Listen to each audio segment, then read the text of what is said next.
John is somehow in the fields of Arrakis. He went from dune background to sand background, and here he is. He's tripping on spice already. You're an addict. I want to play the game. I'm like Lois and Superman. I wonder if you can read my mind. Oh man, I gotta play the game with John about spice. We'll get to it in a second. To ask John, I'm gonna give you the heads up, John. But we're gonna go. Welcome everyone. I was waiting for the Old Spice whistle to go off. Do you know that they actually had a band on Arrakis? There's a huge pop band, Spice Girls. Nice. Whoa! not the Spice Street Boys. Wow. Yikes. Anyways, welcome everyone to the Heroes. The best movie was Sandalot. What else you got? I'll keep coming up with them. Dad jokes are horrendous. Right now, I am like Paul. Hey, put your sands up. I can see all the multiple endings, and all of them are not funny. Haha, Rob. Everyone to me, they are flat. So flat. There may be Baileys in this coffee. I won't tell a lie. I don't know. Coward. Drink straight vodka. Straight. That's what you gotta do. All right. No mixer, no nothing. All right. I apologize. Welcome to the Heroes World Quarantine Podcast. I'm your host, Stupay. With me today are the owners and proprietors of Heroes World. That would be Andre and John. Say hello. Hello. Oh, there it is. And with us is our resident Prince of Mischief himself, Mr. Rob Cadet. What is going on, Old Spice? That was a Spice Girl name, right? One of the nicknames? No. That was Sport. There's Baby Spice now. Sporty Spice. Old Spice. He's saying the bass in the background, right? First off, let me compliment Andre with the beautiful background that he has today. And let me just tell you, both Rob jealous. and John, you are both maroons. So we're going to continue on. Hey, I'm trying to keep up with Rob's game over here. Rob's had the best one forever, so he's got changing lights. You see all this, except for that window. He's got to move that window. Yeah, the funny thing is, Andre's always had this. He just didn't want to flip it around the angle. Like, he was like, you know what? This is. I'll flip the camera around. So this is the difference between Andre and Rob. If Rob flipped the camera around, it'd be very sad on the other side of the wall too. So that's what it is. Or would it? Like a bunch of holes in the floor. 100%. It would be a picture of John with a heart on it, and he just, that's it. Wait, did you say John with a heart on it, or did? Yeah. Okay.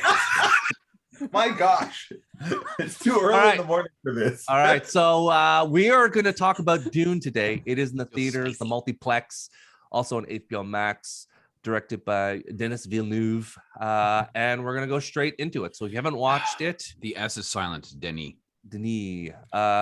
please go watch it.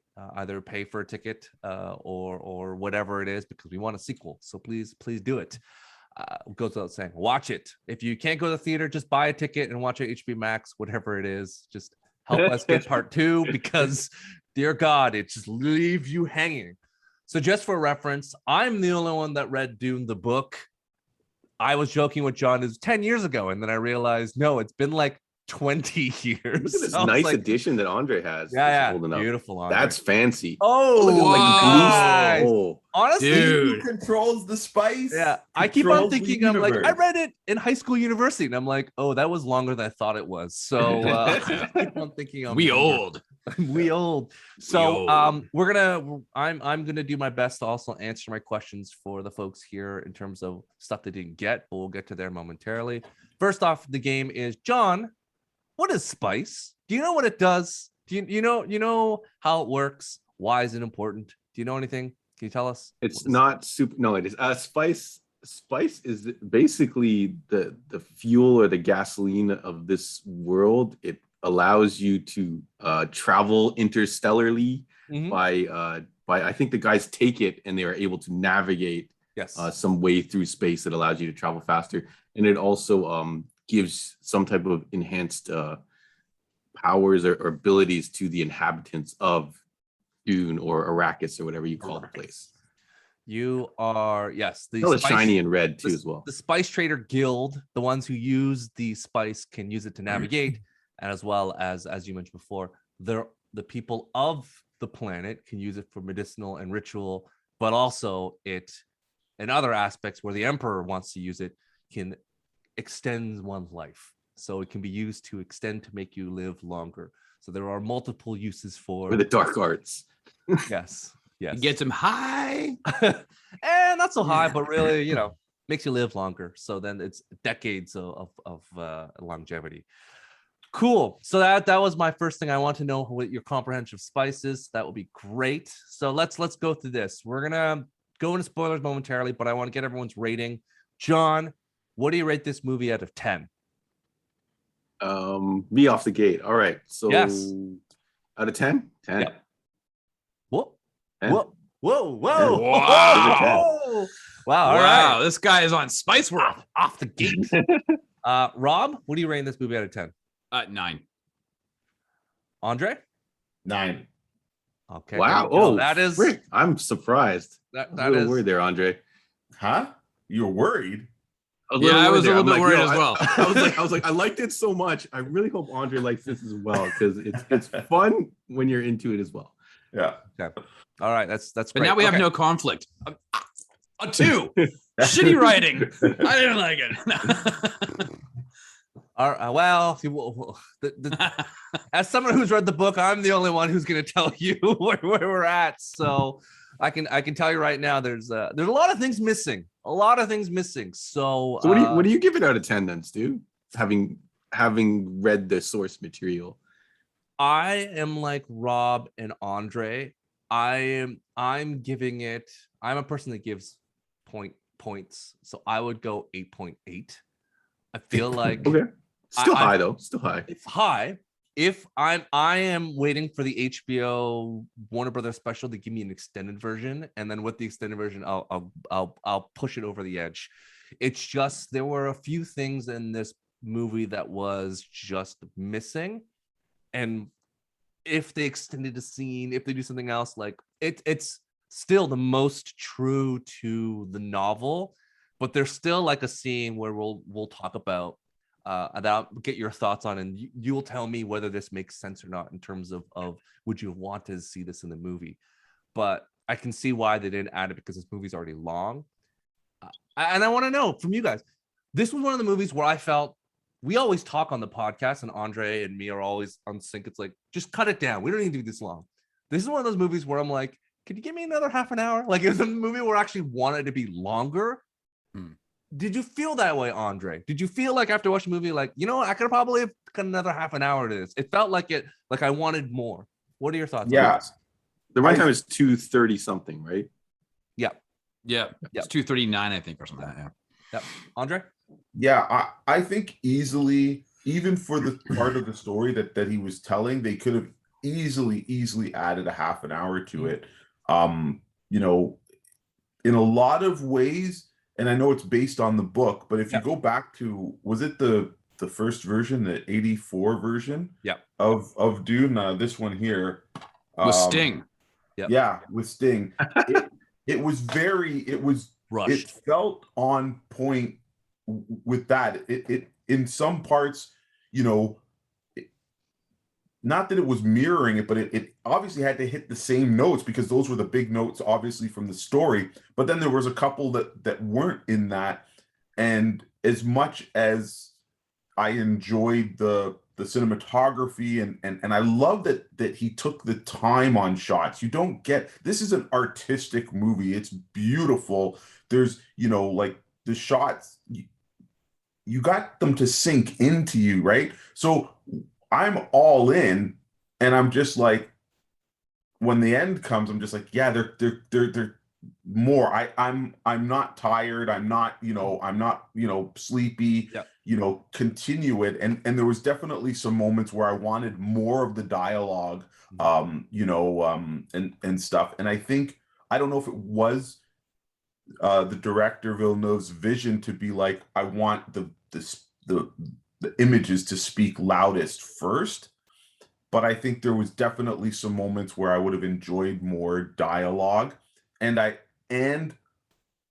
I missed the. I know they didn't get to it. It's a little bit of spoilers, but it's in the Don't say it. book Don't say it agent. because you haven't. Don't say it. Okay. Don't say it. Okay. Well, we're only talking we'll about leave it this. till This later. We'll is go spoil Missing. it. It's something that's not in it. So yeah. We only talk about Interesting. half the book is this, and we don't talk about in case someone hasn't seen the OG David Lynch movie. But we'll talk about that in a second. Yeah. Rob, did you feel like it could be longer, or were you I happy think with the length? we've always talked about, any good movie or TV show, but any good movie leaves you wanting more. I think that as much as we all kind of would have liked to have had more of this, where it ended was the right point. I think it would have felt a bit too long if we had an extra 20-25 minutes added to this. Yep. The reality is, the pacing of this at times is very drawn out, but that is Denis Villeneuve's style. Andre talks about these sweeping shots and this and that. Most directors, it would be kind of a quick cut of seeing the ship come down. And these, you can go back to any of his movies. As I was watching this, I'm like, oh, this is from Sicario, like this overhead, this moving shot. This is from Arrival. So, the pod and the camera zoom is slowly coming up and giving you the landscape of everything. Like you can tell that he's gone back to some of his masterful tricks on cinematography to be able to tell the story through those shots, but they do take long, like they're 10-15 second swooping shots and of everything around. So as much as we want more, I think that our desire to have more is what needs to propel WB to get their heads out of their asses and have already greenlit a sequel. I'm happy with the 239 or 234 runtime. But I want more. I'm just glad. I think it was a very tight in how they did it. I'm glad with it. I'm happy with it. John? Overall, I'm very, very happy with the overall length. Yeah, I definitely could have. I wouldn't have minded another 10-15 minutes of the look into we see kind of a lot of one side of the story. I wouldn't mind seeing the flip side of what's going on over there. I won't get into spoilers or anything like that. Okay. Next, then Andre already mentioned it a little bit. He had the future foreseen, but have you seen the David Lynch Dune movie, John? Did you know of the, or No. this is the only I've seen the poster and I've Yeah. seen screenshots of Sting with the outfit and all that kind of stuff. Yeah. So this is the only Dune you know. Got it. Rob, did you watch the original Dune? I did. So full disclosure, I watched it a fair amount of times, but I would have been 6 when it came out. And I wouldn't have watched it past I was 10 years old. Yeah. Admittedly, my recollection of Dune gets confused with Krull because it was around the same time. And I'm like, in Dune, did the guy have that like 6-sided wicked boomerang knife thing? And I can't remember because they were kind of around the same time. So I don't think I ever watched Dune after I was 10. So I'm going to go in this just kind of like John, completely blank slate. I smoked a lot of my childhood away. So 6 years old, folks. Bob smoked a lot of it away. Wow. Andre, did you clearly own it? But have you watched it? I watched it several when? times. When was the last time you watched it? The last time I watched it would have been 2011, so probably 2009, I think. So quick question to you before we go into movie spoilers. Now that you've seen both versions of Dune, if you had to recommend someone to watch one of these films, would you recommend the Denis Villeneuve Part 1, or would you watch Dune, which is an abbreviated full novelization of Dune? I think that's very, very tough because the abbreviated one, while it's missing, it does a really good job of putting the universe together. I think ultimately, if the part 2 comes out, it will be a better version. However, we cannot forget this version, the televised series, and this one was actually really, really good. For time. So I think, to be honest with you, I think if people have seen this version of Dune and they are inspired and they like what they saw, I think they should go back and watch it. the 84 Fincher version, it does hold up.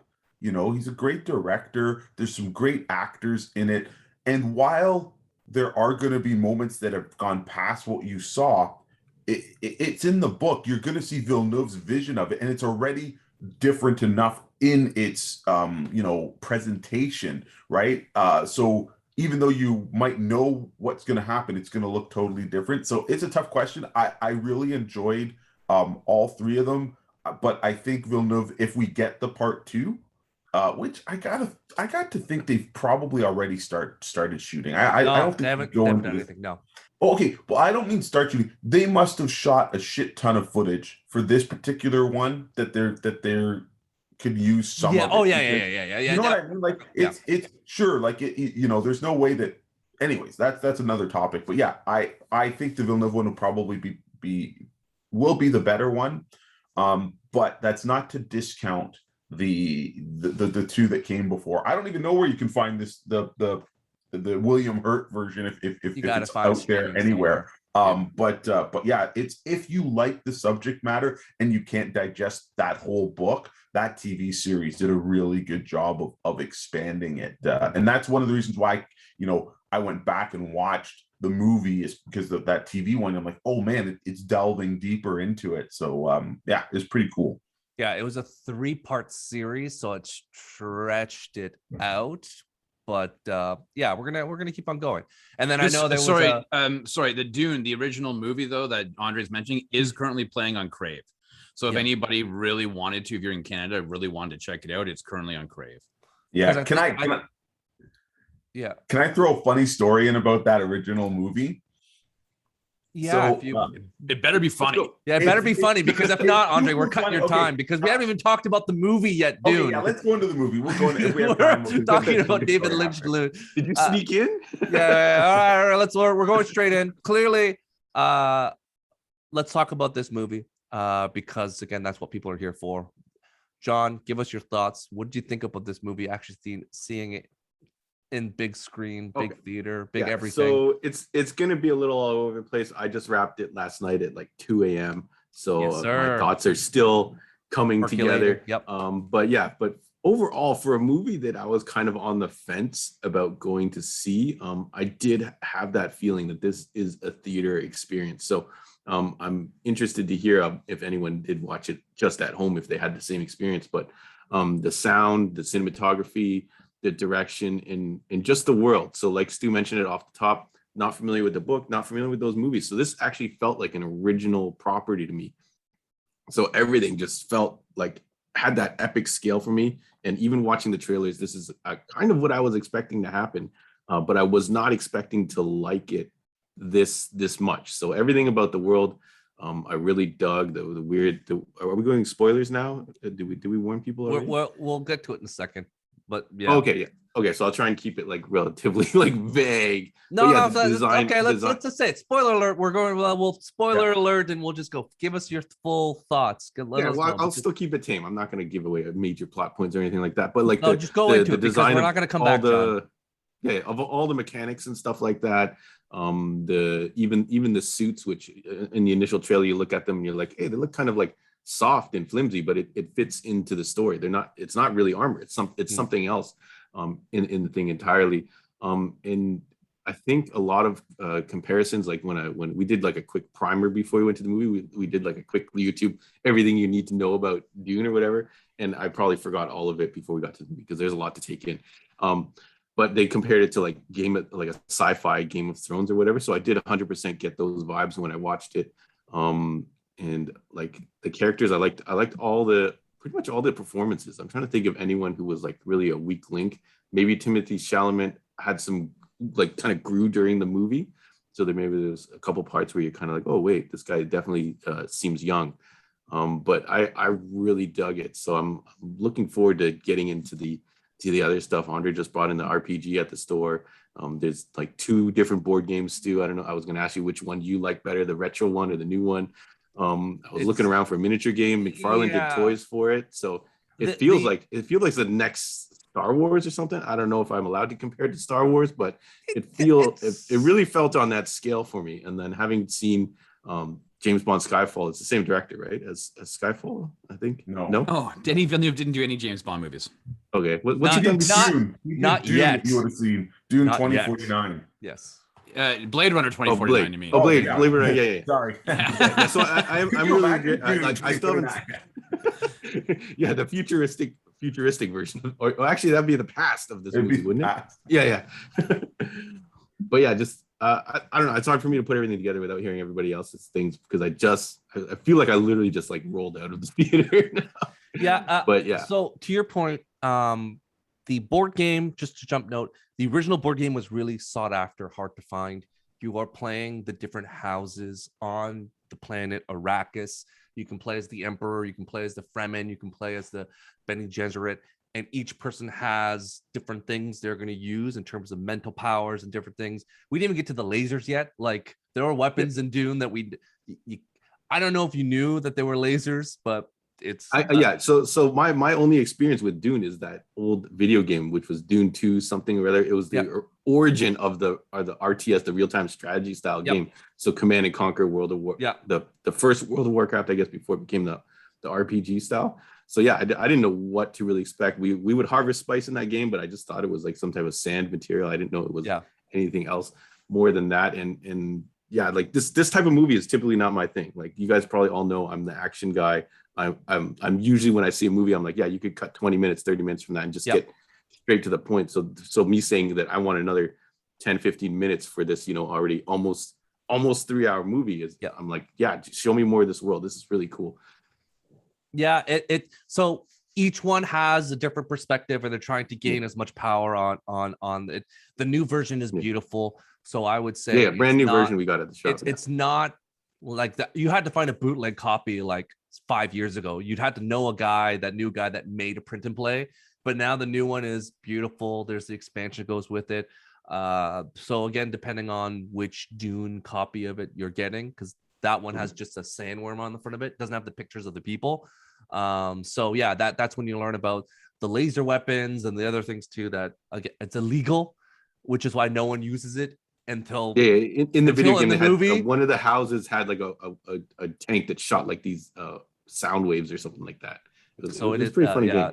It's each one's different. So yeah, I would say we'll talk about the Dune game later, but it is super fun, but it is so difficult because every faction has different powers. The Bene Gesserit has like superpowers, and the Spice Guild, you have to pay them to move. It's an asymmetrical game. It's a nightmare to teach. Let's just say that. It's kind of like Root for those people at home that know what I'm talking about, board games. All right, Rob, when Sue said board games, your mind just like a Mentos, you just blew it back and you're like thinking about other things. Tell us your thoughts on Dune. I'm really glad you guys love this world of these other products. So there's obviously a demand for it for game players like yourselves. I'm going to come at this just from a movie lover experience. I support things that Denis Villeneuve does. His first movie that I saw, even though Prisoners was his first movie, was Sicario, and Sicario blew me away. I've seen that. I do like that. Yeah. Not just the story, just the way it was shot. Like it literally, I was like shocked. So I've gone to every movie that he's done. I'm not a huge Blade Runner fan, but I and that is a movie that I felt kind of dragged on. And so I was a little bit nervous going into this movie that it was going to feel a little bit like Blade Runner did, 2049. I also said on the Hey, What I Miss podcast on Thursday, I don't want to feel stupid. I didn't want to go into this movie and come out of it going, well, it looked really great, but I don't know what the hell it was about because I feel stupid. Like nobody wants to come out of a movie and just be, dumbfounded as to what the plot was or what was happening. So I was very nervous about going into this. And I was completely blown away. The entire time I'm watching it, my mind is racing at, again, I was like, oh, I remember that tracking shot. I remember how he did this. Like I felt like you look at his earlier works, like I've mentioned, and then you look at this, like he's elevated his game, like by leaps and bounds on how gorgeous this looked. This is a budgeted movie of 150 million. And while we sit here and say, wow, that's a lot of money, we talk about, John mentioned Skyfall. Spectre was $300 million movie. The average Marvel movie is now $250 million to make. So you look at $150 million production and you think, holy shit, he did a lot with what he had. You could see it on the screen though. Those the VFX, the costumes, like costumes look crazy. Well, no, that's what I'm saying. Like he used that money well, and he didn't skimp out. He didn't say, okay, let's put all of our money into this and we'll skimp out a little bit on that. The only area I would say I was like, was like the balloons that popped out of that ship that came down. I was like, that looked a little bit, but that aside. So I watched this movie and as I'm watching, I'm thinking, you know, I remember that, you know, Warner Brothers really wanted to kick this off. This movie, they wanted an HBO Max television series, some specials, another movie. Like they wanted to make this massive world building idea of all this Dune property. And at the end of this movie, I thought, you know, screw you guys. You should have greenlit. This should be our new trilogy. We should have, it starts right off the beginning saying Dune Part 1. We should be anticipating Dune Part 2 in, you know, October of 2022. This should have been our modern day Lord of the Rings, modern day being, 20 years after Lord of the Rings. I don't care about all the other stuff, the other periphery, the TV shows, this and that. You should have stuck in your lane, Warner Brothers, and greenlit a trilogy of movies. We know that this is not a full book one. This is part one of, I guess, that first book. Like that, it's just a few chapters, right? So I loved all of the, when you watch the trailers, sometimes the trailers kind of put people off. That operatic chanting that you would hear in the trailers is exactly from this movie. And I don't think it worked well in the trailers, but I'm glad that it worked well during this movie. The story was easy to follow, right? Like it wasn't confusing.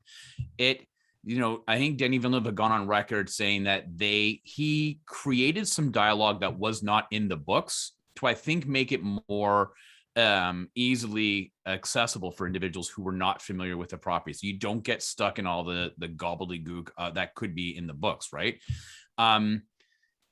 This is a movie that needs to be seen. I think I sent it to our text message. I saw it on Friday night and I responded like, this has to be seen on the big screen. It is just phenomenal. I want to go see it again. Like I said that about the Bond. I saw a Bond movie twice, No Time to Die. I'm a Bond fan. I am now a huge Dune fan for this property of how it was shot. I would go see this movie again in a heartbeat. I think I'm hopeful that the word of mouth spreads, whether it's listening to this show or this podcast or talking to your other friends, that it would propel people to go see it on the big screen. I think you need to see it. It's gorgeous to look at. You talk about the actors. I mean, Timothée Chalamet was phenomenal as Paul, right? I mean, I think in John's right. There's a couple scenes where he looks a little bit older and a little bit younger. I don't know if that was makeup. Maybe he's still in that.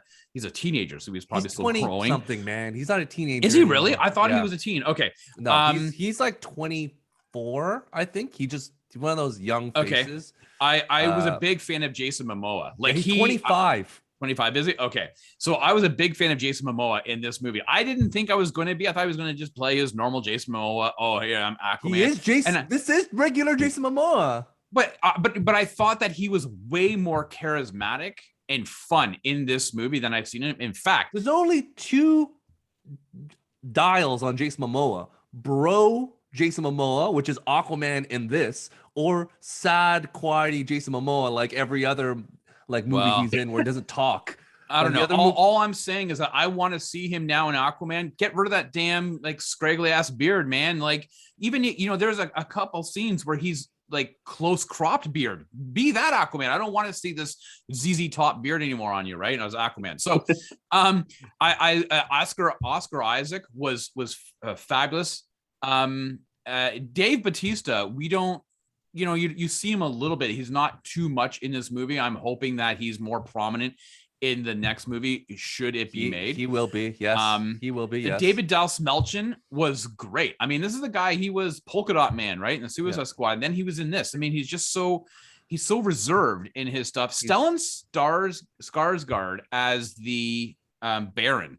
Holy shit, right? Like he is in full prosthetic. Is he that big, or it's all No, prosthetic? it's all eh? prosthetic stuff. He's also not that tall, John.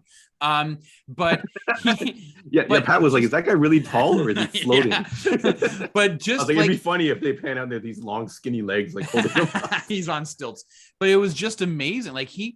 I really truly, I can't get enough of this. I want this in my eyeballs again. Like, this really blew my expectations away. You know, the arc of Oscar Isaac, and we've seen it in that trailer where, you know, when Paul says, you know, what if I don't want to, like, essentially inherit the kingdom or be the ruler? And he goes, then you will be what I've always wanted you to be, which is my son. It's a phenomenal. And then you realize it's a good speech, but then every action that he does supports that. Like, this is not just a guy giving, like, you know, hey, here's my throwaway Oscar line, no pun intended.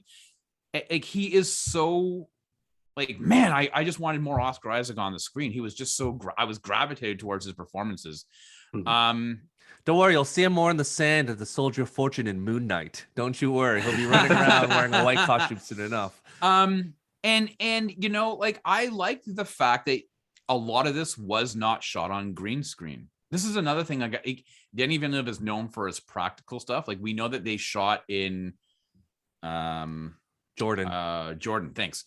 I think they were in the sand. Saudi Arabia and Jordan, stuff. I think. Yeah. So, you know, it shows, like, having that. And, like, I didn't realize Javier Bardem was in this movie. I don't know if you guys knew going into this. I had no clue. I was very surprised. I mean, he has a bit of a prosthetic nose there because it kind of throws him off a little. And overall, like, I'm really avoiding getting into any heavy spoilers. All I want to impart on anybody who's watching this, who may be like, I'm not really sure, or maybe they've watched it at home, spend your $15 and go to the cinema to see this. I think it will enhance what you've seen at home. I think that, you know, we need to move this movement, this idea forward, so that Warner Brothers gets off their derrieres and greenlights a part 2, like, stat. I agree with Andre. They probably shot some stuff. I know that the script is done. Denis Villeneuve said the script is ready to go. It's just a matter of, we need some money to film it. So I implore Warner Brothers to stop being assholes. You should have greenlit this as a trilogy. Don't think grandiose. Less is more. Give us the trilogy. And tell the story. Then give us 2 movies. No, we'll get into it. There's more. There's more. But okay, fine. But complete just this movie. Complete the 2. There's like 3 books, right? The story. Don't. And this is half there's the first more. book. There's more than 3 books. But don't worry about all the extra. Don't worry about your television shows and this and that. Tell this story to its completeness, whether that's just 2 movies or whether it's a trilogy. Tell this story, and then decide what you want to do with it afterwards. But give us a story. Just for reference, John, there are multiple books: Dune, Dune Messiah, Children of Dune, God Emperor of Dune, Heretics of Dune, and then there are, because Frank Herbert unfortunately passed away, so he didn't get to, like many of these science fiction actors, just will happen. Yeah, there's some books made using his notes or something like that. With even the son. comic series. Essentially, what's going to happen with Game of Thrones? So let me just say this out loud: it ain't going to finish Game of Thrones either. So someone's going to finish it on behalf of J.R.R. Martin. So the last thing I want to say is that people may be, you know, John says this is like Star Wars. People may go into this thinking this is like spaceships battling each other. Like, there is not. A lot of this takes place on ground, like on a planet. There are no. Yeah. Right. So definitely don't. I've heard some people like, oh, I don't know if I really want to see spaceships fighting each other. That you don't have that. Right. So all right, we're going to go on to Andre. Andre, you've been waiting very patiently.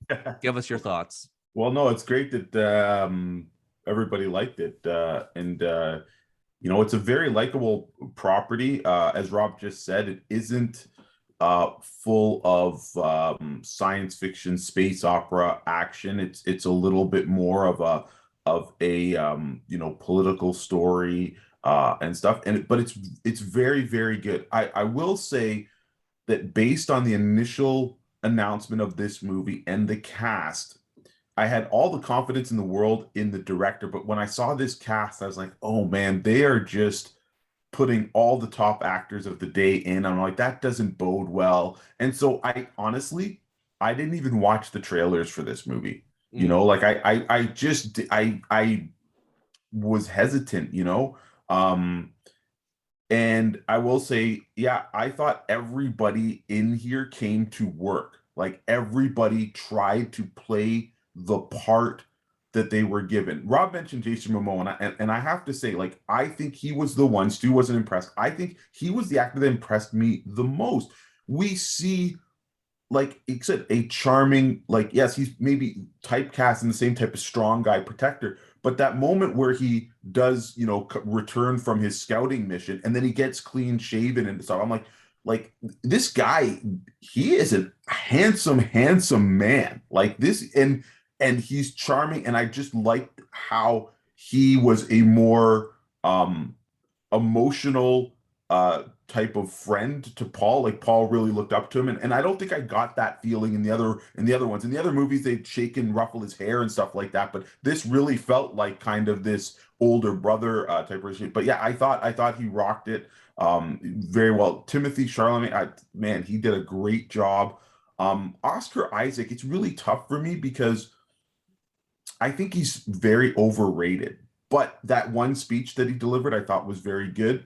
But then at a certain point, I was like, did they waste him in this role because it's a short role, right? Andre, they wasted him in X-Men Apocalypse. They didn't waste him in this one.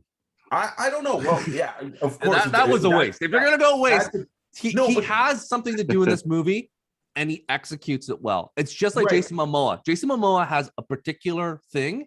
He knocks it out of the park. I'm not saying that he's not good. I'm just saying Jason Momoa can do certain things, and when he's a specialist, and when he comes in to do this role is catered to performance, his strengths. He hits the best two jokes in the movie. Like, because everything Momoa does is perfect, but he's kind of like Ryan Reynolds. It has to fit a certain way, and if you put him in a serious movie, if you put him like Ryan Reynolds in Safe House with Denzel, it doesn't work for sure. So that's the one thing. I think there's a difference. I think you're right. You might not cast Jason Momoa as a scholar, but at least I didn't feel like I was watching Jason Momoa. Like, you know what I mean? Like Ryan Reynolds, it doesn't matter what he does, he's Ryan Reynolds, like no matter what. And I get it because maybe, you know, there's way more Ryan Reynolds movies or whatever. But like I said, to the rest of the other cast, like I thought they were good. Batista, yeah, he looks like a Harkonnen, right? We're gonna get more of him in the next part. His one line, Andre, was just so like over. Like he was the only one that's over the top. It's like, why won't they let? I'm like, whoa, Batista, slow it down. Like I like Blade Runner. He was so prescient and like quiet, and you're like, oh wow. And Blade Runner, Dave Batista can act, and in this one, he was like overacting camp 101. This was like the scream the line out as loud as you can, Batista. We'll see what happens. Like it was. Yeah, I was like, you're right, looks the part, but when he yells it, I'm like, is that necessary? I don't know. Sorry, go ahead. So I think overall, like my impressions of this movie, I think Villeneuve literally let the cinematography do the heavy lifting. It's almost like the dialogue is minimalistic, but it's all important, you know. It's like people don't ramble, you know. It's these short things. So maybe I think for some people they might have wanted a little bit more dialogue and exposition. But again, you look at like Blade Runner, you know, compare kind of same thing. Arrival, kind of the same thing. The shots do it, you know, and I really appreciated that. And so like I said, it overall left me wanting for more because it's just that good. My one little bit of a gripe to it, why, you know, I took a point away, and I guess because I had seen the other stuff, I was hoping for a little bit more variation in some of the special effects, like their shield suits. You know, it's very, very similar to the other two versions. And I guess, like, if you told somebody, hey, make a new lightsaber, they're all going to have to look the same because that's how it's described. But I was just hoping for something a little bit different. And I would say that for like some of the shots, while the shot is different, a lot of the scenes, you know, that's funny you say that, Andre, because I would imagine, you know, you have commented before when they change it a little bit different, it doesn't suit this. Like when Spider-Man, the web shooters are like, we're trying something different. It's not going to come out of him. It's going to oh no, it's going to come out of them rather than like the web shooters. And sometimes it works and sometimes it doesn't. But Denis Villeneuve is like, I'm going to make this as close to the book as possible. So I don't want to go too far. No, for so sure. Like, but if you went the other direction, you could be like, well, he's not honoring the source material. So no, I agree. But like I said, it's so close to the other stuff. Now, maybe like again, John and Rob, they don't remember or hadn't seen the other stuff, so they don't know. So they're like, oh, yo, that's super cool. And I knew it was coming. Like I did like how the suits looked different. I liked how the ships looked different. And actually, the biggest difference was the sandworm was different. Right. So again, like you said, I think they did a fantastic job on it. And I do think that maybe, as Rob was talking, like maybe Warner Brothers, like I think they're all in. And I think this is kind of, I don't know why there's this deception that part 2 is not going to come out. Like when this movie was supposed to come out, like I said, we had action figures. They greenlit role-playing games. They greenlit comic books. They were all in. So there's no way if this movie didn't do what, like they're finishing this. Mark my words, part 2 is coming out. There's no way it could flop in the box office, and it's coming out. You don't hire Villeneuve, give him a 2-picture deal, and I think all of these actors, I think I read somewhere that they are signed for potential 3 pictures. So it doesn't mean there's going to be 3, but they've signed. So yeah, I think it's coming, and sometimes they just didn't want to say it right now because they don't want people to go, oh, I'll wait till part 2 to watch it. Maybe they'll just like, hey, go out and see it, and then we'll make the announcement at Christmas or whatever, a month later. I think Warner Brothers got scared. I think that I think to your point, Rob, the TV show Dune, the Sisterhood, it's a 10-part series. They've already committed to that. And if without ruining the second book, it's several years gaps that takes place. So like it makes sense for that. And Denis Villeneuve said in a recent article that he originally pitched it like Lord of the Rings. He was going to do it back to back. And now he's glad he didn't do it that way. He's like, I was burnt out after the first one. I went too hard. Like it probably wouldn't have worked out the way I wanted to, but now some time to think about it, technology, all these different things that worked in his favor. He's glad that, I guess, second thoughts was glad he has that gap to do the second one. So I think it's a toss up, Andre, your point of like, maybe if they, I think Warner Brothers has a budget, but it also didn't help it went on HBO Max. Like there's so many factors, at this point, if it breaks even, it's enough for them to be like, we'll get part 2, because again, the names attached to this movie, like, again, no one is talking about like Rebecca Ferguson, who by far was the most incredible Lady Jessica. I couldn't remember her name. The mom was good. I do think though that this movie, as we're recording this on Sunday, is on track to be the highest grossing Warner movie to be released in theaters and HBO Max simultaneously. So on Monday morning or on Sunday night, if you're looking at your internet and it says, oh, Dune only grossed 36 million at the box office, under normal circumstances, you say, holy shit, that's a flop. But because, as Stu said, it was also released on HBO Max, apparently this will surpass what Godzilla did. Godzilla, I guess, is the leader in Warner movies of simultaneous theater HBO Max releases. And somebody somewhere had released some stats that Warner had said that there was an uptick in individuals who decided to buy tickets. Like 60% of tickets were bought the day before release or on that Friday because of the word of mouth already.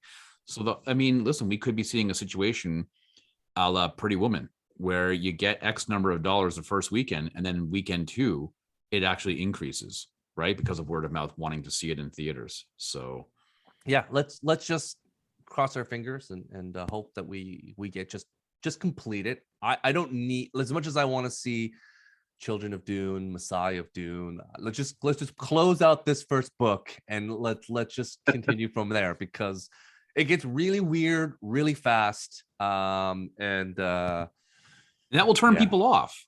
Yeah, because you have to be able to also. I don't know if you're going to cover it later, but I was fine with the ending. I'm actually like. Yeah, because you don't know what you don't know, John. You have no idea what the other half's all about. So yeah, no, I get it. Yeah.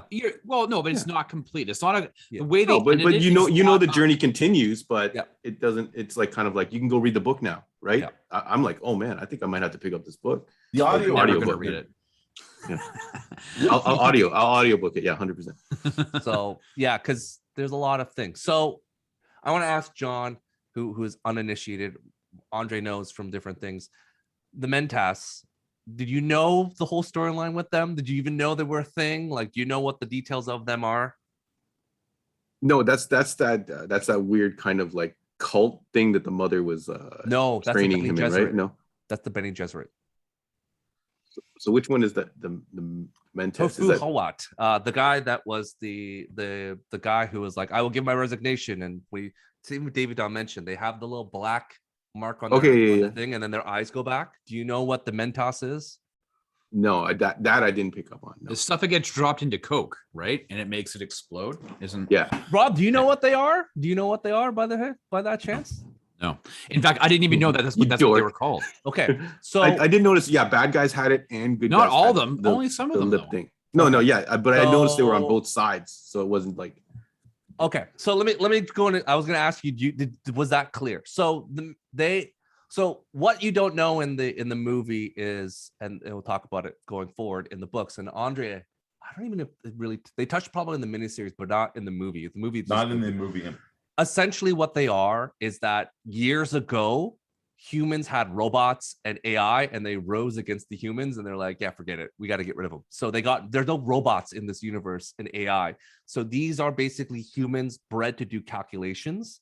So like that's why when his eyes go back, he's like, the calculations are blah blah blah. He was able to name out all the numbers. He's like, and the Bene Gesserits are like, we don't trust robots because they can't control the robots with the voice. So they are like human robots that can do big calculations. And in the book, there's a really good scene where they sit around the table and he's like, we have this many producers, we have this much. Like he's basically like a walking Excel spreadsheet. And that's why he's important, because again, they don't have complex computers to do it. So he's important to House Atreides, and every house has this thing.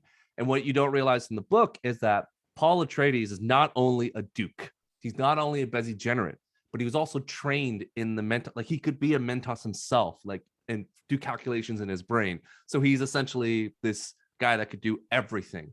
And that is why, he's trained by he's like kind of like Bruce Wayne. He's trained by the best. He's the Mentos. He has Duncan Idaho, who's the best fighter. He has trained by Bene Gesserit. He's rich. Like he can do it all. So that's what the thing of these kind of weird group of people and whatnot. So He also has a really big Green Lantern ring as well. yes, he does. Yeah, he does. So that is like, again, that's why the big ass ring.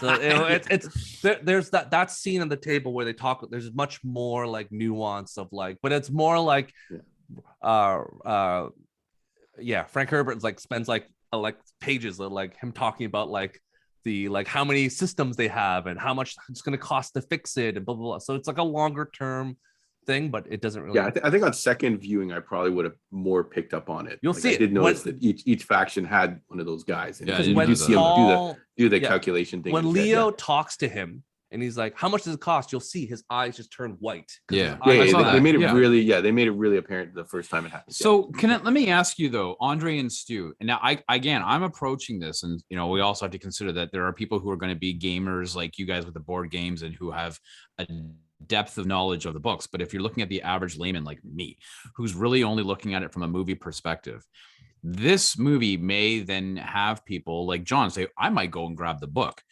Do you think though that the book is so dense and so not easily accessible to the average individual that might actually then throw them off wanting to see the next movie? Because honestly, this book is like Lord of the Rings and like The Hobbit.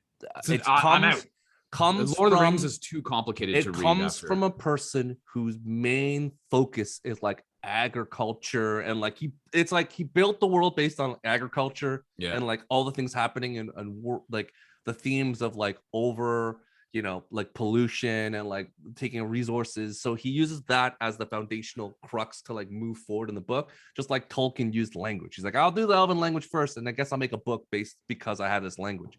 Right. So Herbert Dune, again, a World War II like veteran, who spent time in clearly with, you see the themes of of Islam and the jihads and what, like he has this thing and he's kind of, I guess, used as inspiration because this book came out in like 1965, back when people were not as educated in that thing, kind of the Lawrence of Arabia, people would say, ilk of this. So there's a lot of like, people would say that it feels that way, but it is very much like a rewarding book to read because there's a lot of allegories and things to come. But it does, there's a lot of themes to this that didn't happen before 1965. But that's what my question, right? But my question though then would be, should if you were to recommend people to get the book, do you think that they get it now, or do they wait until the second movie is over and done, so as not to, one, spoil the movie, and two, not to spoil themselves being like, the book is really hard to get through. I don't know if I want to see another movie, because I think I want to get the book and read it to the point where this movie ends. I don't think the book is, it's not a hard book to read. The thing is about most books, it's going to be more in depth, and I think it's going to answer a lot of questions that the movie, I don't want to say the movies gloss over it, but they can't go into explanation of what a Bene Gesserit is, or what a Mentos is, or what all the other houses are, but you get all of that stuff. So I think if you are interested because you like the movie, it's definitely a book to be read and can be read. On the notion of spoilers, I think that why we go to movies is we go to see the visualization of the director's vision and stuff like that. So I think seeing part one, you now have an idea of what the world looks like. I think that will help you read the book.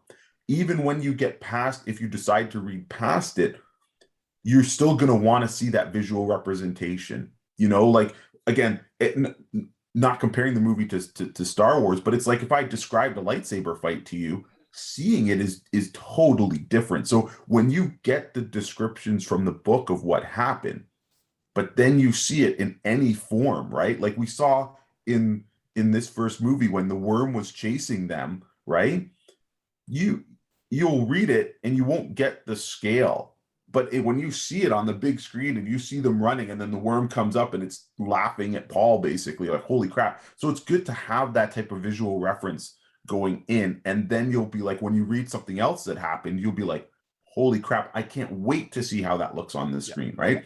So I think in this particular case, I can think of movies that inspired me to read the book, and I tried to read the book and I'm like, oh wow, that's crap, but I think the flip side is more true more often, in that the book is going to be well. So yeah, try the audiobook, like as John's going to do and stuff. And I think you'd be pleasantly surprised with it. And also, like I said, it just opens your eyes, because the book is only, the movie's only going to focus on House Atreides, the Harkonnens, or Harkonnens as they pronounce it in the movie, and the Emperor, but the other factions and the other houses do play a part, and it's cool. Like, I guess if anybody's watching or listening to this, it might be as if you did read Game of Thrones after watching the series, and if you enjoyed it, if you found that the Game of Thrones books were just too much, then maybe. But Game of Thrones, to be honest with you, as an avid reader,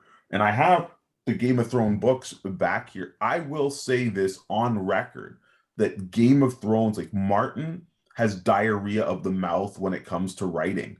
He is not a good writer, right? He's just not. Frank Herbert, while the book's extended, you can read the first two Dune books if you are interested in Paul Atreides and kind of his story. And even though there's way more to come, you can be like, nope, I've read the first two, maybe the third one, Stu. Would you say maybe the first three at most, but the first two definitely? Yeah. And then that's it, because the books then become. Anyways, I don't want to go into that. The fourth one goes off the rails. The first three, actually, it's the first three is the story arc without ruining it of Paul, and then everything else goes a different direction after that. So it is. I can understand when you said, oh, he signed up for three. I don't know if there are three movies or three of these adaptations, but nonetheless, the character will without spoiling it, I don't think anyone like it. He'll grow and things will happen. So yeah, that's what it is. Yeah, to your point, Rob. There's a really in the book. There are a couple more scenes with Lady Jessica, and there's a dinner party where, all the houses show up, to Andre's point, like the representative of the shipping guild shows up, a representative of like the bank shows up, like all these people show up, and Lady Jessica and Paul are able to use their Bene Gesserit powers to like suss out who is actually spies, and there's a lot more intrigue to it. So it is not like firsthand account like Game of Thrones, as Andre said. It's like so many firsthand accounts, and what's good about it is that everyone's firsthand accounts, they don't give the whole picture because they don't know the full picture, but it is like ramblings of a madman. Everyone's like, you see it, you're like, oh, this person's crazy, and then it goes to the next person. It's their own perspective, which is why it's, as Andre said, diary of the mouth. This is like a very clean, like, this is what I'm giving you the storyline of Dune, and these points make sense. So for those then that are listening to this and are interested in the book, I just did a quick search. Chapters has it on right now as part of their 2 for $15 special. So the reason I bring it up is because if people really want to see it, I mean, or really want to get the book, now would be a good time. Listen, I'm going away for a week and a bit in December. Maybe it's something I'll then maybe want to pick up and read on the boat. Yeah, it does a really good job of world building and explaining a lot of the other things in terms of weapons, like why the shields work, all this other stuff that, they're just not going to, like, they kind of peripherally talk about it, but it goes into much more detail. So I like those. I like those shields. I thought those were pretty cool. Yeah, so did I. I thought it was great the way it looked. Yeah, it had like a dual purpose. It turned red so you could kind of see the action as well. So if they did something too fast, you're like, oh, I know exactly what happened. In the Dune of Robert Lynch or David Lynch, like, it's all polygons. So it's weird because like you watch it, you're like, oh, there's Patrick Stewart fighting. Fighting. Oh, it turns into like a video game, like shield. Yeah, it's like kind of cool. It's like the '80s like blockchain is like this weird thing, and also the voices get distorted. So Patrick Stewart, who plays he plays Guri or whatever, and like he like this basically the Josh Brolin role. Like he's fighting, with everyone. So again, David Lynch. He's fighting with oh god, what's the actor's name? Sting. Sorry. Wasn't he fighting Sting in that? No. He's fighting he's fighting the guy that's I'm forgetting the name of the actor already. That's bad. But we'll go to it. The guy that's that's basically the same echoing scene. He's Kyle MacLachlan. So the whole thing where they're it's Kyle MacLachlan, but the weird thing is they have this octagon like cover, so you don't even see the actor, just like polygon covers them. So it's like a weird, like, was it practical or was it primitive CGI? Primitive CGI. They over. Yeah, it's 1985. It's 1985. I mean, so this is the time of. You don't see them. It's just like they're covered in like these blocks, and you're like, and they're running around. It's like it kind of looks like if you think about it, it looks like Minecraft, where it's like these polygon things, and then like there's like the arms are like these cubes, and they're like. It'd be funny if it was practical and they were wearing like clear plastic. No. It was that would have been so good. But it was kind of like a vibration. I feel like there's another movie that had vibration based shields or something like that. But, all right, John, give me your favorite scene, and then do you have something you want to nitpick quickly? Favorite scene. Quickly off the top of my head, I think I want to pick an action scene, but I actually really like the dramatic scene. So Andre kind of touched on it a little bit, like Jason Momoa as his protector. And then when he comes out and Momoa sees, like, I guess knows that his father's dead, and then sees, I guess, the ring on his finger, and he kind of like is like, oh, my like Lord or Duke or whatever it is. Like, I thought that was I was like, because normally he goes in for like the hug. He's like, oh, you're like my little brother. And then he's like, oh, now you're in charge. Like, I thought that was like those type of scenes, the build up that they created for that. And like, I want to pick an action scene, but I really like those like types of scenes in this movie, especially. Rob? And then nitpick. Yeah. Nitpick. If you have nothing, then that's fine. I do have one minor nitpick. I don't know if it's from the book or from the history or something. The term desert power sounds really silly in the setting, I think. No, that's desert power. Well, I was like, remember, this is weird. Remember at the beginning when he talked about water. remember, he had Yeah. Remember, Like it's in almost like that- could in it- the could have scene- been Earth, like a way But to remember, rephrase it so it sounds the cooler. Atreides come from the water planet. So like Yeah. when the moment when Paul Atreides puts his hand in the water, that's the realization that like he'll never have this again. Like to be in the water, to like because in Dune they talk about in the book they talk about drowning. The people Atreides don't know what that means. They're like, what's drowning mean? It's like, oh, you're submerged in water, you can't breathe, and people are like, oh, that's the thing. Okay, what an interesting way to die.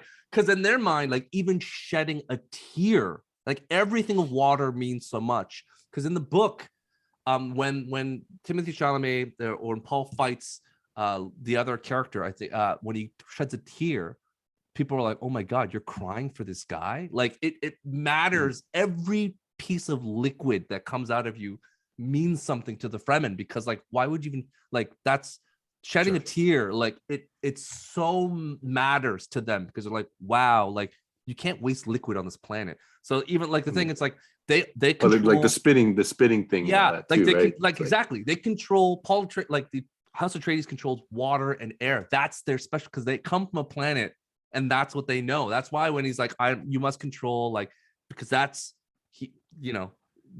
Leo is like Leto understands like that's the way to maximize. I just thought it sounded funny. Yeah, and then the person like rides the sandworm and they're like, desert power. I'm like, it sounded kind of funny. Because there's no like, does that thing have a Hemi? It was like really like weird. Because remember those ships came out of the water, right? It's like boom, the ships came out of the water, the ship came out of the sky. Like that's the way they control the planet, is water and air. So this is a brand new resource that they don't understand. So that's why the context of that. Sorry, Rob. Yeah, I would go for an action scene as well, but instead I'm going to kind of follow John. The scene where Paul is woken up in the middle of the night by his mom and is taken to see the old lady into the box. Yeah, and what sounds a lot dirtier than it was probably meant to, but yes, she says, here, put your hand in this box. and she's holding this needle, this poison needle next to his, and it essentially is a test. It's a test of will, it's a test of strength, a test to see how in control of your emotions are. Obviously, and again, you and Andre will know better, but obviously they are laying the groundwork for this. The character of Paul is much more important and has a bigger destiny than what he is aware of, and to the point that maybe it's terrifying for these. Is it Bene Jesuits? Is that who they That's are? Correct. The Reverend Mother of the Bene Gesserit. And if you rewatch that scene, rewatch her eyes. Like, I know there's a veil, but when you watch it at home, rewatch her eyes, because the moment that she realizes, oh snap, this could be the guy. Right. Yeah. When he Real conquers change. it, I was like, I was like, this is cool. Yeah. She's like, boom, and she sees, she's like, oh no, like this could be the chosen one. We spent a millennium breeding people to be like the Messiah, and this could be the guy. So yeah, it's good. Yeah. So seeing that, but it's an understated performance by Timothy Chalamet, because he doesn't speak. His emotion and his fight and torture is all conveyed through his face, because he can't physically move either. Yeah. Right. He cannot remove his hand. He can't. There's no body shaking, and so it's all done through his face. And I was like blown away by the intensity of that scene. So I would probably. I think in the original movie they actually show something happening to his hand. Common Glocken's hand is like burned or whatever. Yeah, it's a thing. So I think that would probably. I mean, I have a lot of favorite scenes, but if I was going to pick one, I would just pick that one just for the dramatic, because I think it's so easy to go to an action scene. I'm going to pick that one. There's a lot. I feel like there's a lot. Just as a reminder, and I know we watched the theaters. For those who don't watch it, who get it on their hands on whatever way you get it, ensure you watch subtitles. Because if you don't, all the sign language and the English doesn't show up in the movie, so you miss a lot of stuff. Because again, I watched sign language shows up in theaters. Yeah, but but if you watch at home, it doesn't. So I watched it. If you watch it in the theater, you see everything. But if you watch at home, when she does the sign language, it doesn't show up on the screen. So like, if you really like, you watch it, you're like, what the hell's going on? So also, they don't translate the Harkonnen language. So like they just like grunt. So if you're watching, pro tip, if you're watching this, if you can't watch the theater, I get it. But if you watch home, ensure subtitles are on, because everything that the Bene Gesserit, like the subtitle, like the hand gesturing and the subtitles from the different races don't show up. So you're missing the movie. Because even when she was like, you know, even the part when Dr. Yuan was like talking him in Mandarin, Yeah. if you don't have subtitles on, he's just whispering. And you're like, what's going on? And then when Lady Jessica's like, say nothing with her hand, if the subtitles aren't, you don't know what's going on. You just see her just moving her hand around and you just go on the scene. So ensure subtitles are on if you're watching at home. In the theater, everything's on screen and they show up, but they don't port that over in the home version of it. So yeah, that's pro tip. Rob, what's your nitpick? I would, and it'd be actually in the marketing of this, and I made. I don't have to do with the movie. We're gonna go on. No, it does, and I think it's important because you go into this movie, and you know that it's only like that it ends. That's the buzz, that it ends kind of on a cliffhanger. Andre said it's not a cliffhanger, but it ends. It's not a complete story, but there's a lot of the movie that was shown in the trailers that when you're watching this movie is actually not part of the story proper, that it is forethinking or the dreams that Timothy Chalamet has. And so that would be my nitpick, is that if you're going to go into this and thinking, oh, I'm going to see this massive battle, Timothy Chalamet is going to suit up in this thing of armor and this and that, you actually are not going to get that in this movie. And so that's what I think it's a legitimate, because there's a lot in those trailers that are all part of his dreams as opposed to what is actually happening, real world. So it's like the trailers are kind of misleading. Yeah, and I think so. I think all the trailers are misdirecting now. Well, but like, no, but I think they show stuff and they don't want to give you all of it. But I think it's an important understanding. But you're not going to be pissed off. I just think, like, if you're like, oh, I want to see, when is he going to be suited up? When is he going to have this? That is to come. Put it that way, right? So I think that there's a lot of foreshadowing of what might come. So that's we'll carry on. Yeah, shut up. It's fine. It's Andre, carry on. What did you like, and do you have any nitpicks? I'm gonna punch you. Okay, so everybody picked a dramatic moment, so I'll go a little bit of a side moment. I really enjoyed the fight moment between Paul and the Fremen. And that was gonna be my scene. I liked it because he had foreshadowing, like his powers are kind of manifesting, and he knew what was going to happen. Yet it was still exciting, to see and stuff. And I liked how that was the moment where a lot of his visions are falling into place chronologically. Like he kept seeing the visions of the dagger, right? And then the girl gives him the dagger, and then there's that importance. But I also like that, he thought that this person was going to potentially be, a kind of a friend and a comrade and somebody to train him.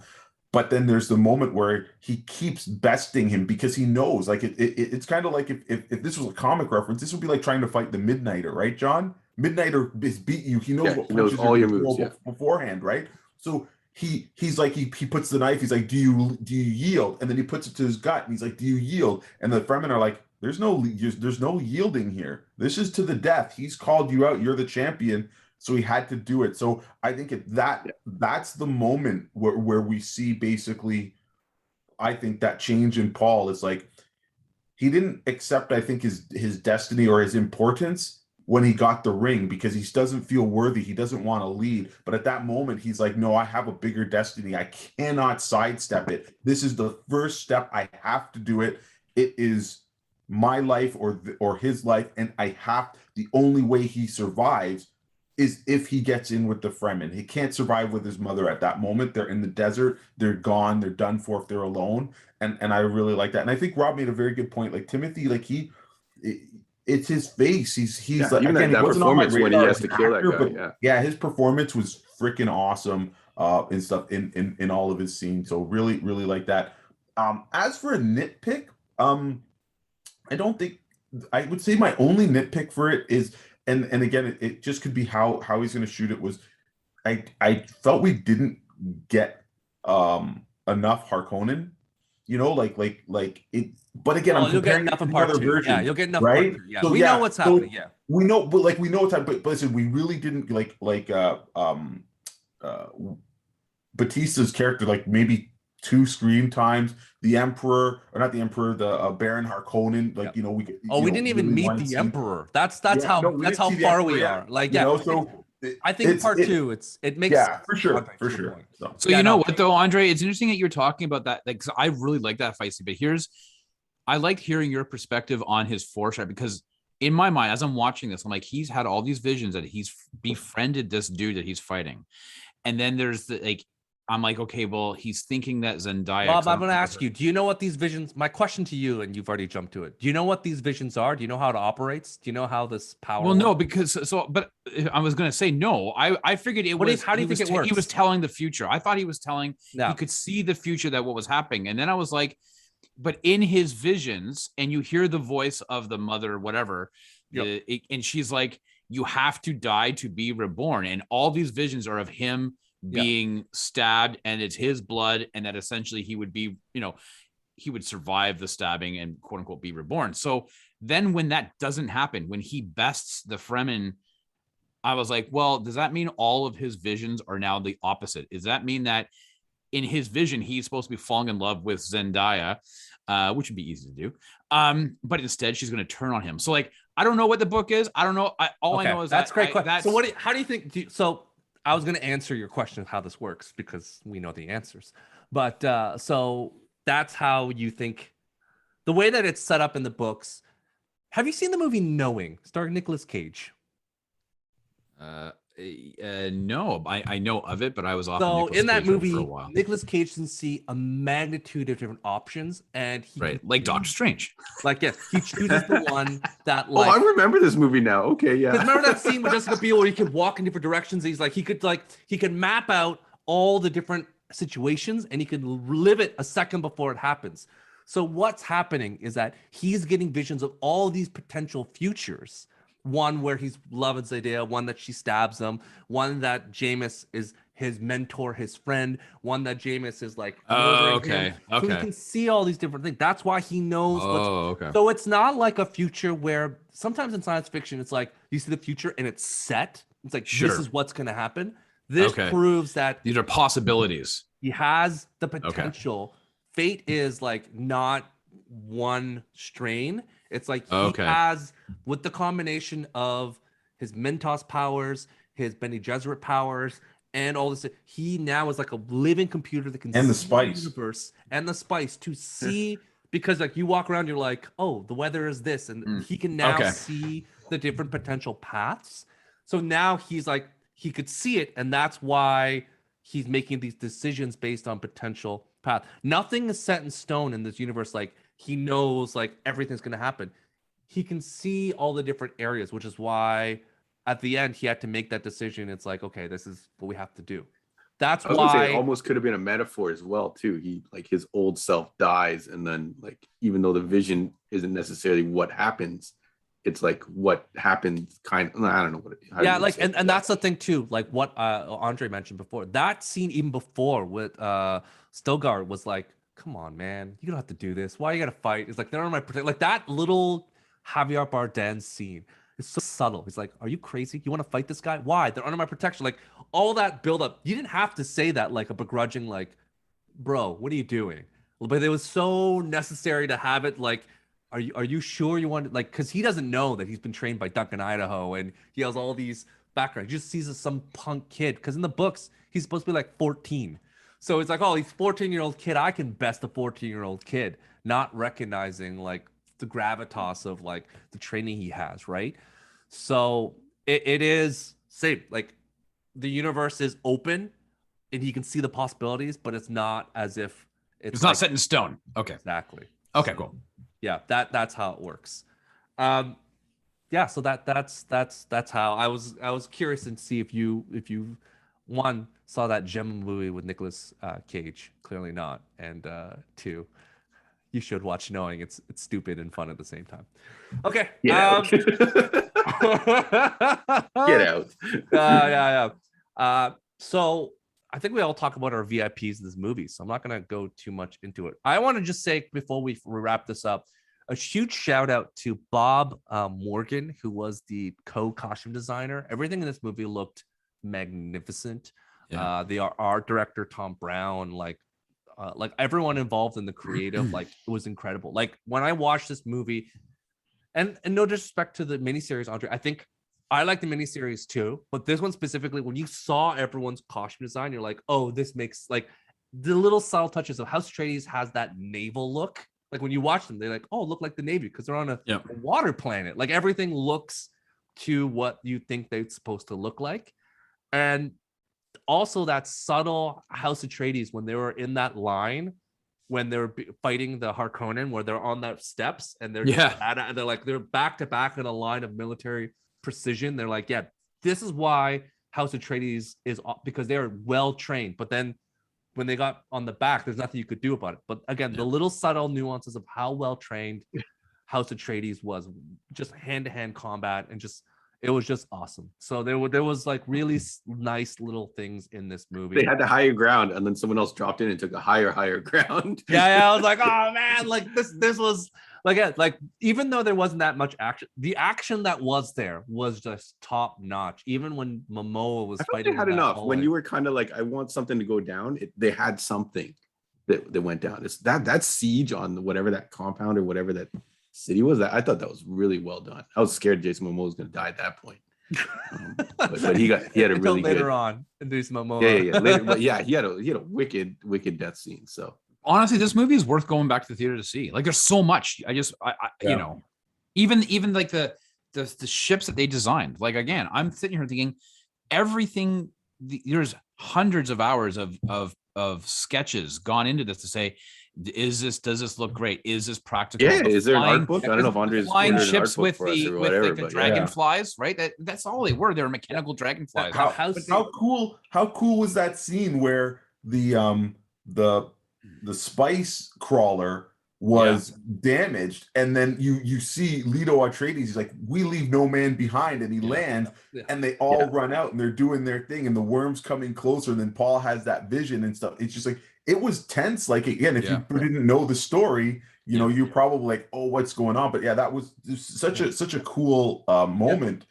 You know, the movie is definitely, it's a lot to chew on and digest and stuff, but there's enough intrigue, mystery, action, you know, politics, and it's, you know, do you guys remember we did the reaction video for the Matrix and stuff, and I was like, oh, are we gonna get, you know, high sci-fi? But I think again, this is a movie that not only makes you think, but it breaks those barriers, because it's not just one thing. If you're not an action movie buff, you can go it for the performances, the plot, the cinematography, everything. Like this is, I think, film as it's supposed to be. This is not cookie cutter formula. No explosion, 32 seconds, we got to have an explosion. We got to show a hot man or woman, you know, it's been 2 minutes, we can't, you know, this is to me. There was no Billboard top 10 music track as well. Did you guys like the music? Like, I thought that was crazy. crazy. Baby. It was great. Yeah. No, I agree on Andre's point. Yeah, I think this is the high bar of 2021 in terms of science fiction and where art, not just science fiction. I think of movie. Yeah.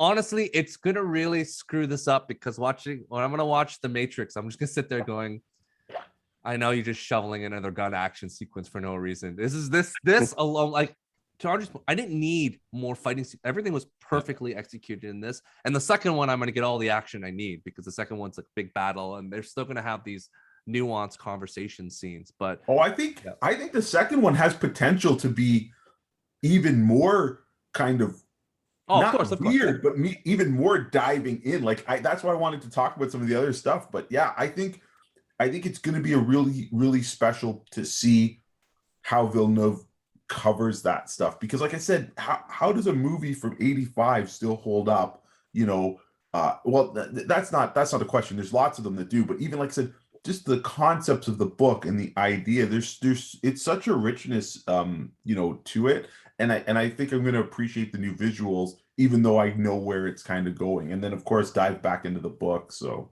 yeah. You Yeah, know, this is the one movie though, Stu, that I don't own a 4K. I have a 4K television. I don't own a 4K player because I'm like, why would I spend $300?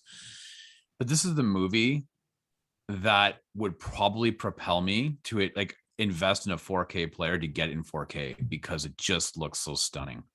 As I told, Don't you have the PlayStation Pro? Isn't that a 4K Blu-ray player? No, I don't have the Oh. Pro. No, just yeah. as I was telling John before, Well, if you get the PS5, it's a I 4K. I've seen this movie now 3 times, Okay. and the third time I didn't even dialogue. I just watched the background. I just looked at the scope and scale of how big this universe is, the just the background of the thing, and yeah, I really love this movie. It's great. So the third time I wasn't even like, it was just in the background and I was just looking at the beautiful cinematography and everything else. I'm like, I don't even have to listen to dialogue. It could be on mute. This was a movie you could play at a party and just in the background and just be like, there it is. It just boom, everything's going on and it looks great. So we're gonna go on and on, but we're already almost at an hour 15 hour. Yeah, I'll just say it's crazy that I was on the fence about watching this movie, and some people actually straight up recommended that, hey, maybe this is not for you. And it went from that to probably my favorite movie so far of 2021, which is over crazy. Shang-Chi. Yeah, crazy. Yeah. Yep. Yeah. Wow. Well, it's definitely better than Godzilla versus Kong. So I didn't see it. That was all you guys. Ooh, that one. It was it's better than a lot of those. It was better than Fast 9, John. And you gave Fast 9 10 out of 10 as well. I don't think I gave it 10 out of 10, but No, I don't think Fast I 9 did. was perfect for the comeback. The comeback to the theater, it fit that slot perfectly. Yeah. Shout outs to Vin Diesel, who Paul Walker's daughter got married just a couple of days ago, and he walked her down the aisle. So shout outs to Vin for being a mensch. So very, very nice of Vin Diesel to do that. He didn't have to, but All about family, man. Familia. Well, yeah, I'm looking forward to if this movie was made 10 years ago, do you think Vin Diesel would have been put in one of these roles? No. In a Jason Momoa role or something, like a Pitch Black style? You know what? Okay. Now I feel like he would have. He could probably be. Now that I'm thinking about it more, you're right. He could probably be Duncan, Idaho. That's probably about the extent. Yeah. Or he could have been the Batista role or whatever. It wouldn't have been filmed by Denis Villeneuve. It would have been like a Michael Bay production or whatever, and it would have been like this crazy in a different world. Yeah, in a different world. Yeah, it would have just been mental. So. Also, I think it was the right time, the right director, with the right stars at the right time. Like I really think that this was the best and the right mix of the technology able to. I don't know how much. Like you said, he used a lot of practical. I wonder how much of it was also CG, because if any of it was CG, it looked incredible. Like the whole thing just looked incredible. Yeah. There is one more shout out. There is a documentary that came out a few years ago. It was called Jaronoski's Dune, and it's an incredible watch. If you haven't seen it already, Rob, I don't know where can you double check and see where you can find it? But it was on Netflix, but it was on Netflix. This is the guy who basically created Aliens, and he was basically like asked to like draw sketches and make stuff for a Dune potential movie. And it looks all the sketches, it looks that Dune movie would have been amazing to see. I think technology would limit it, but basically everything that he made that looked like science fiction, they're like, well, we can't use it. So he's like, okay, I'll just turn this into this movie that apparently some guy's making called Aliens. So everything in Aliens is essentially Dune. Like all the xenomorphs, everything was basically like a hybrid of like what they were going to use for this Dune film. So even if you haven't seen Dune and you love Aliens, this is it. So it's an incredible documentary if you want to watch it. And then if you look at all the stuff in there, now that you've seen Denis Villeneuve's version, you've seen Aliens, and you can look at that and you can all get the whole trinity of like what would have been. So it is a cool thing. It's it only in Canada. It's currently on Shudder. If you're a subscriber to Shudder on streaming, you could watch it there. Otherwise, you can rent it. You can rent it for $5 on Apple TV or what do you call it? YouTube. So it's an incredible. Or sit tight. They'll hopefully get it out. It's it's Jaronoski's Dune. Jaronoski. It's so good because you're watching it. Everything you see, like now that you have the visuals for Dune, and then you can see how they twisted or pivoted to Aliens, and you're like, oh, because now you watch all the Alien stuff and you go back and you see when they go to all the aliens like architecture of like the temples and everything. Oh, like this is pretty much Dune. This would be Dune. This would be what would look like on a Arrakis. So there we go. John, Andre, as we wrap things up, tell us where they can find you on the internets and in the desert of the real. Yeah, so before I get into the spiel, the Dune board game, like Stu mentioned at the beginning, the redux of the old 40-year-old game, we do have that in stock right now. A brand new game that is based off the movie style characters and properties, I think is coming out the middle of November sometime. Give it some time. 12-issue comic series from Boom Studios is going on right now. Andre just got a whole bunch of the RPG stuff in, which looks exciting as hell. And I'm sure whatever else comes out, if there's an art book for this movie, you can sure as hell bet we're going to bring it in. So definitely check us out. And you can check us out on Heroes World Online, the Heroes, the website. It'll take you to the website, the Facebook, the Instagram. If you have not followed our audio version on iTunes, Spotify, Stitcher, whatever your audio service is, I'll point to my earpiece. Please show us some love there. If you're on iTunes, give us 5-star rating and subscribe to any or all of those things. And if you, for some reason, you're not subscribed on the YouTube, subscribe. We're very close to hitting the 1,500 mark. I think we're like 60 or 40 subs off of that. Help us get there. So thank you, everybody. And thank you, everybody, for always sharing and checking us out. I think Rob's going to clip that version of Red Notice where The Rock makes fun of Ryan Reynolds for touching his ear. And now he's going to play that every time you do that going forward. They've done it in every movie. It's the thing. They did it in the Bond movie. I think they just did it in something we just watched as well. I forgot what it was. It's a gift that keeps on giving. Uncharted. They did it in the Uncharted trailer. That's right. Oh boy, Uncharted. Andre, go for it. Yes, and our store is in Markham, Ontario, 8601 Warden Avenue. That's at Warden and Highway 7, just north of Steeles for anybody that's coming from Toronto. And we are open 5 days a week from Tuesday to Saturday.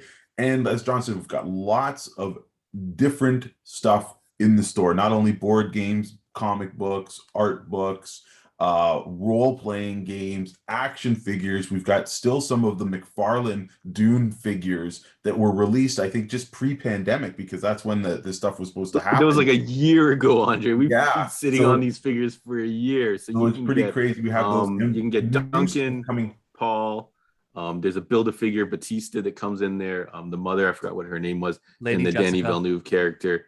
Yeah, and the big Baron figure. There's a supersized Baron figure. If you want to terrify your dreams. Baron Vladimir Harkonnen. Baron Munchausen, I think is who it was. Yeah, picture him with really long, skinny legs. Don't you besmirch Baron Munchausen, dagnammit. I'll mute you to eternity. Okay. Yes. Yeah. So come and check us out at the store. We'd love to see you. And you can talk to us about any of the stuff you see here, or if you're looking for recommendations. Honestly, that's been one of the things I've loved the best lately. We're getting so many new people coming in looking for, comic books or trade paperbacks to get into because they're getting into the hobby, or people saying, hey, I want to check out a board game or a card game. Marvel Crisis Protocol is hot right now. People are getting into that because it's simple figures to build and there's a ton of them. And Marvel Champions, the card game. So many great board games and things to do. And also, because we're close to November, I just want to give this a little, special message out there. If you are thinking of Christmas, and I know you might say, oh, it's far away, it's not even Halloween. Listen, get the gifts now. There's lots of shortages all over. We start working on it. Yeah, looking on coming in on a Saturday, looking at something, thinking about it, coming back a half an hour later, and it's sold out by then. So many hot products. Do not take a picture of it and wait. Be like, let me buy it because I might not find it. And going forward, you've got to think that way because there's still shortages all around. And it's not going to get any better. They're talking that it's going to be like this into 2022. So 100%. Just put that on your radar. Especially for board games, the community is losing their minds. It is costing a boatload extra to ship it from these crates because priorities are there. And even they're talking about microchips still for TVs, cars, all that stuff. There's shortages still because the factory in Taiwan is still under repair. So if you are looking to buy those big things, the supply chain is still messed up. And to Andre's point, it will not be resolved till 2022. I cannot find RTX 380 for my computer. Oh, Still. good luck. Good luck. And that ain't gonna happen anytime soon. Oh, so I wonder what's harder, a PS5 4 or or 5 that. times the price. The RTX is harder to find than PlayStation because again, there are more people that are looking to upgrade their PC and add it than there is who's going to buy a brand new PlayStation 5. So Rob is like, I don't know what's going on. He's computers. Okay, Stu, I thought that was a car. I was like, wait, what? You're going to you don't need to RTX? update your graphic card to play Dune, the fan remastered. So we're gonna play some old school Dune. I would say if you want to buy the Dune board game, buy the one that doesn't have the Timothée Chalamet pictures and stuff on it. It's a lot more. You can use your imagination. They both look pretty good, but yeah, the older one is more tested and true. If you're Plus, when you add the expansion, there's stuff to it. It's a good game, but a lot. I would recommend watching videos to do it. Again, if you can support the store, please do by any means you can, whether it's subscribing, liking, posting, reposting. We appreciate everything that you guys can do or any small, big or small purchase. So thank you to everyone who's done that already.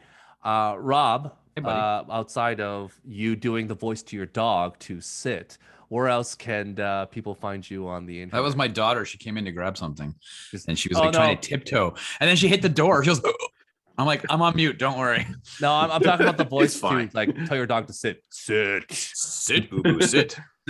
Sit, walk. It's like you're gonna work on your voice. pitch. Work on your pitch, Rob. Yeah, no, that's right. Yeah. If I had that power, I wouldn't be using it on my dog. I'm gonna assure you. Jesus Christ! I'd be like, wife. Well, to be fair, that's why in this series, Lady Jessica, they talk about how they should have married because technically they're not married. No.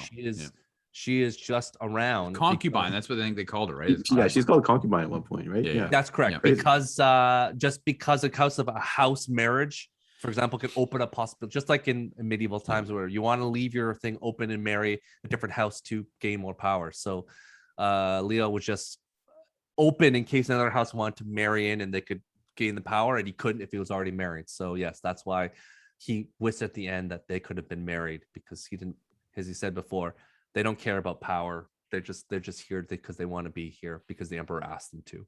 So yes, Rob, go ahead. Thanks, buddy.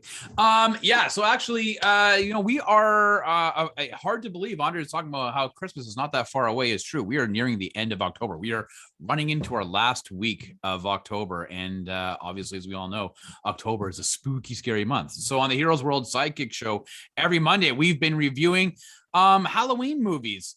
And this week, tomorrow, live 8:15 p.m. on YouTube, Facebook, and Twitch, we are going to be going back to 1984 and to the Halloween, or actually, you know what, any time of the year classic, Ghostbusters. We're going to check that out. It is currently streaming on Netflix and Crave. I actually believe Netflix has a 4K version of it. So if you are interested in jumping back into the world of Ghostbusters, well, who are you going to call? You're going to call John and I, and you're going to dial in tomorrow night, 8:15 p.m. Eastern, live on Facebook, Twitch, and YouTube. Join us as we revisit Ghostbusters. We got a sequel, Afterlife, coming up in the next 3 weeks. So let's see how it compares to this one. So join us tomorrow. Awesome. Well, thank you for joining us today as we talked about our love for Dune. Clearly, we're all fans. We want to see more. Go out there and watch it. Go a couple bucks or rent it or whatever means necessary. Let's get part 2 out there. Let's finish this movie and then we can wash our hands of it, because it gets really weird really fast as someone who knows what's going on further. So thank you all for joining us. Maybe I'm wrong. Tell me I'm wrong. Let me know in the messages without spoiling. And we'll probably do another one talking more about Dune in the future when the announcement comes by. So anyways, thank you and have a good one. Bye, everyone. Take care. Thank you, Stu. So spicy.